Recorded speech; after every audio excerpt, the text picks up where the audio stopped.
Rishabh first, question is for me. unequivocal condemnation Yes, of the act of Pakistan, because they have defied all principles of natural justice. Consular access to any individuals from any country is a fundamental right of that individual who is not a Pakistani citizen.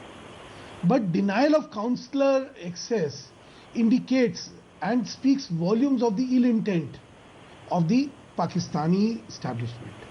As rightly pointed out, there is an internal contradiction. While the faces are of a democratically elected government, it is the military establishment which basically runs Pakistan. Granted.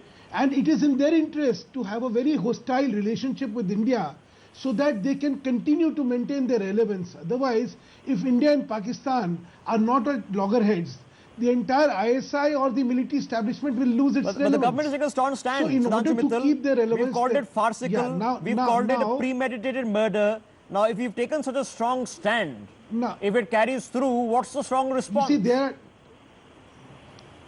Rishabh, there are multi-level responses which you shall witness in the next few days.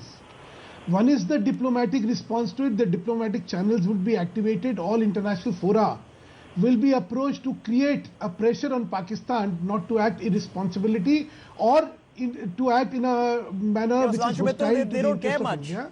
So it will be deemed to be a they don't care if we go to the Geneva Convention, whether we go to UNHRC, they don't care. They want Big Brother China looking after them. As I said, it is multi-level responses shall be witnessed. So one is the diplomatic.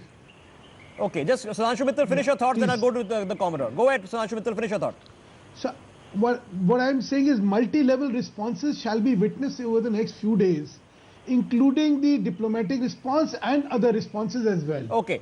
Which I don't think we should be. Okay, you're putting a lot of subtext into this, and before I go to GJ Singh, let me rope in the man who knows how to read the subtext. Vivek Karju, how much should we be discussing and how much should we not be discussing in terms? Rishabh, first, I don't think you've heard all the political parties of the country, and I don't think there are discordant voices on this issue. There is unity amongst all that this act of hostility of Pakistan must be condemned by all and must be responded to with firmness. So as far as the polity is concerned, the polity stands united, and I think it's a very welcome scenario. Secondly, as we all are talking, the criticality is that you have to have a very determined action, not jingoism in this issue. No, great. Agreed. And let me tell you, we can just 1 minute, and let me tell you, we can trust our Prime Minister and our establishment, which in the last 2-3 years has shown complete resolve in dealing with the acts of hostility of Pakistan. So I don't think but they're fundamentals, sir. Easy to understand fundamentals, easy to look at fundamentals. There are far short of taking it further of warmongering, diplomatic, economic fundamentals. Why can't, Sudhanshu Mittal, the barrier at Wagah be closed, Pakistan goods be stopped, MFN status at least put under review? Why does that not happen, sir? I would request, Rishabh, I will request you not to be preemptive on this. Because when you look at an act of such hostility, it has to be very comprehensively looked at and responded appropriately, including all the options which you may have enlisted here. Rest assured, this government is a very determined government. This government is a very clear-headed government. And on such acts of hostility, because it's been put on the table before. Will be exhibiting. Very recently, it's been put on the table. It's been put on the table before. MFN status, Ambassador Karju, we had talked about it a few months ago before the surgical strike, water treaty, everything was put on the table. Rishabh, why is it off the table now? Rishabh, you must just appreciate one thing, that if this government can alter the doctrine of LOC Rishabh, the problem is and hot pursuit, so this government is a very determined government. Okay, granted. Ambassador Karju. Yes.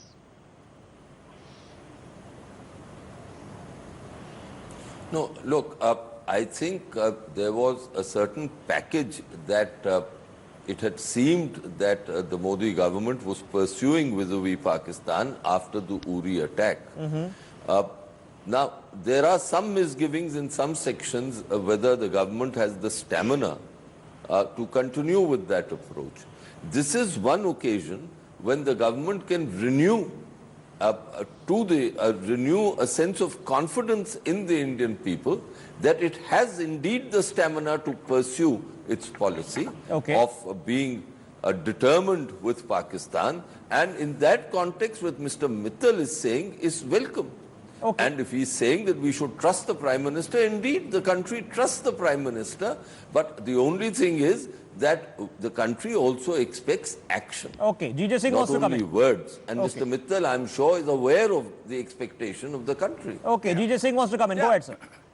Rest assured, all of us what I want to say here very is clear as to how people look up we have to the often government. seen that I mean there's no evidence. Yeah, I have been hearing this. Can I just Pakistan has to be told about for Sultan Ali Saab, Sultan Saab, you are still not responded to one basic question. When Sartaj Aziz said there is not adequate evidence, you must be upfront. You must say either he was lying or the man had no comprehension, he was out of his head. But the conduct of Sartaj Aziz in stating publicly that there was no evidence against the accused, you have to respond to it. Your mere silence let him speaks respond. Volumes of your guilt Sultan Ali. and your confession that this is cooked up. Mittal, you be upfront. I am challenging you. Okay, then let me respond to you, sir. Mittal Saab, I will only add that he said that to the Pakistan Senate. That there was not enough evidence. Instead, he said that we are looking for evidence. There's a difference between the two statements. 2 months ago. 8 months of looking for evidence. 2 months ago, no evidence came, sir. Sultan Ali. Your own media reported this. And what is the evidence? The evidence is no. Rishabh, the evidence again in this case is the statement before the magistrate, which Mr. Sultan Ali has just said. There is nothing else. Now this statement was made much before the statement of Sartaj Aziz. Now subsequent to what Sartaj Aziz has said, what is the evidence which has come? There is a point at which Sartaj Aziz said there is not adequate evidence and we are looking. Now, what is the additional evidence? What is the additional evidence? Sudhanshu, why don't you answer that and we'll leave it at that. Help us understand. What was the additional evidence? You got the statement. 2 months ago, you didn't have additional evidence. You were looking for it. What have you found? The statement was that Mr. Sartaj Aziz was made to take back his statement. He was made to take back the statement. So the guy who had a Freudian slip was then given the whip. I'm out of time. We can keep discussing the denial till the cows come home. The reality is that Pakistan can be coerced into taking back his statement. The Foreign Affairs Advisor, sir, can be coerced. Volumes of what is kind of a government You're there is in preaching to the Pakistan. choir, Sudhanshu Mittal. The reality is that this is a life of an Indian. We have seen all too often what has happened, what Dalbeet Kaur, who's been listening into this entire conversation after having made her opening points, has experienced all through her adult life, should not be the summation of what another family in this country has to go through. Pakistan has to be accountable, whether they're playing a great game, whether it's an exchange offer, whether they're pandering to public opinion back home, or whether it's just some wool that they think they can keep on pulling over the eyes of the Indian people and the world. That remains to be seen. Action is being sought. You as individuals watching this broadcast tonight have options. Exercise them as much as we ask our government to exercise them tonight. And we await what happens in Parliament tomorrow. Gentlemen, and Dalbeet Kaur for having this conversation with us tonight, bringing it up on the national media for a national debate, because as a country we need to know, as Dalbeet Kaur said, छोड़ो मत, छूटने मत दो, ठंडा मत होने दो, फिर भूल जाते हैं लोग. We'll leave it on that thought. Thank you. Good night.